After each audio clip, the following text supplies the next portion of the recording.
Mayor driver തർക്കത്തെ തുടർന്ന് ബസിനുള്ളിലെ memory card കാണാതായ സംഭവത്തിൽ വില്ലനെ കണ്ടെത്തുക എന്ന കാര്യം അസാധ്യമാണ്.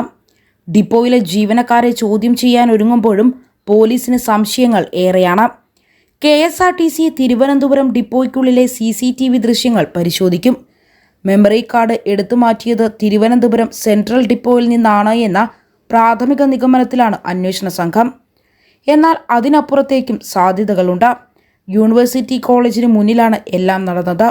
അതുകൊണ്ട് തന്നെ ആർക്കും ബോധപൂർവം ആ മെമ്മറി കാർഡ് അഴിച്ചെടുക്കാം. പ്രത്യേകിച്ച് ബസ്സിൽ CCTV ഉണ്ട് എന്ന വിവരം എല്ലാവരും അറിയാൻ സാധ്യതയുള്ളതിനാൽ. അതുകൊണ്ട് തന്നെ ഈ ബസ്സിലെ കണ്ടക്ടറെ ചോദ്യം ചെയ്യുന്നത് കേസിൽ നിർണായകമാണ്. സംഭവം നടന്നതിന് പിന്നാലെ മെമ്മറി കാർഡ് നീക്കം ചെയ്തു എന്നതാണ് പോലീസിന്റെ വിലയിരുത്തൽ. അങ്ങനെയാണ് എങ്കിൽ അത് തിരുവനന്തപുരം സെൻട്രൽ ഡിപ്പോയിൽ നിന്നായിരിക്കാം എന്ന സംശയമാണ് ഇപ്പോൾ ചർച്ചയാകുന്നത്.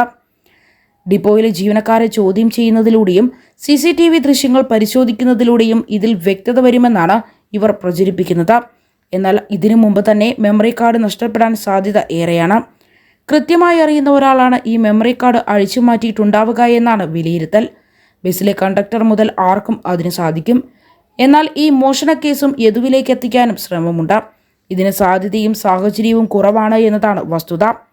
യൂണിവേഴ്സിറ്റി കോളേജിന് മുന്നിൽ നിന്ന് ആ മെമ്മറി കാർഡ് നഷ്ടമാകാനും സാധ്യതയേറെയാണ്. അവിടുത്തെ CCTV പരിശോധന ഇതിൽ നിർണായകമാണ്. എന്നാൽ പോലീസ് അതിന് മെനക്കെടുന്നുമില്ല. വാക്കുതർക്കത്തെ തുടർന്ന് മേയർ വിളിച്ചതിന് പിന്നാലെ പാളയത്തെത്തിയ കണ്ടോൺമെന്റ് പോലീസ് ഡ്രൈവർ യദുവിനെ അറസ്റ്റ് ചെയ്തു. പോലീസ് ജീപ്പിലാണ് കൊണ്ടുപോയത്. ബസ് പാളയത്ത് തന്നെ ഒതുക്കിയിടുകയും ചെയ്തു. മണിക്കൂറുകൾ കഴിഞ്ഞ് രാത്രി 1 മണിക്കാണ് KSRTC വിജിലൻസ് വിഭാഗം എത്തി ബസ് തമ്പാനൂരിലെ ഗ്യാരേജിലേക്ക് കൊണ്ടുപോയത്. ഈ സമയം ആരെല്ലാം ബസ്സിൽ കയറിയെന്നതാണ് നിർണായകം. സച്ചിൻ ദേവ് MLA ബസ്സിൽ കയറിയെന്ന വാദത്തിന് തെളിവുള്ളത് ഈ മെമ്മറി കാർഡിൽ നിന്നാണ്. കേസ് ബലപ്പെടുത്താൻ ഈ മെമ്മറി കാർഡ് വിനയാകുമെന്ന് മനസ്സിലാക്കി യൂണിവേഴ്സിറ്റി കോളേജിന് മുന്നിൽ വെച്ച് തന്നെ അട്ടിമറി നടക്കാൻ സാധ്യതയുണ്ട്. സാഫല്യം കോംപ്ലക്സും യൂണിവേഴ്സിറ്റി കോളേജുമെല്ലാം പ്രത്യേക സംഘടനയുടെ നിയന്ത്രണത്തിലുള്ള പ്രദേശമാണ്. ഇവിടെ ബസ് ഒതുക്കിയിട്ടപ്പോൾ പോലീസ് കാവലൊന്നും ഉണ്ടായിരുന്നില്ല. വലിയ വീഴ്ച മെമ്മറി കാർഡുമായി ബന്ധപ്പെട്ട് KSRTCക്കും ഉണ്ടായി. ഒന്നും നഷ്ടപ്പെട്ടിട്ടില്ലെന്ന് ഉറപ്പുവരുത്തിയ ശേഷം മാത്രമേ ബസ് പോലീസ് കസ്റ്റഡിയിൽ നിന്നും വാങ്ങേണ്ടിയിരുന്നുള്ളൂ എന്ന നിലപാടിലാണ് യൂണിയൻ നേതാക്കൾ. വിജിലൻസ് വിഭാഗം ബസ് കൃത്യമായി പരിശോധിച്ചില്ല എന്നും ആക്ഷേപമുയർന്നു. തമ്പാനൂരിൽ 4 സൂപ്പർഫാസ്റ്റ് ബസ്സുകൾ ടെസ്റ്റിംഗ് കഴിഞ്ഞ് ഇറങ്ങിയതിൽ യദു ഓടിച്ച തിരുവനന്തപുരം തൃശൂർ ബസ്സിൽ മാത്രം മെമ്മറി കാർഡ് ഇല്ലാതായത് എങ്ങനെയെന്നതാണ് ബാക്കിയാവുന്ന ചോദ്യം. അതുകൊണ്ട് തന്നെ ഈ മെമ്മറി കാർഡ് കിട്ടിയിട്ട് മതി തുടർ നടപടി എന്ന നിലപാടിലാണ് ഗതാഗത മന്ത്രി KB ഗണേഷ് കുമാർ.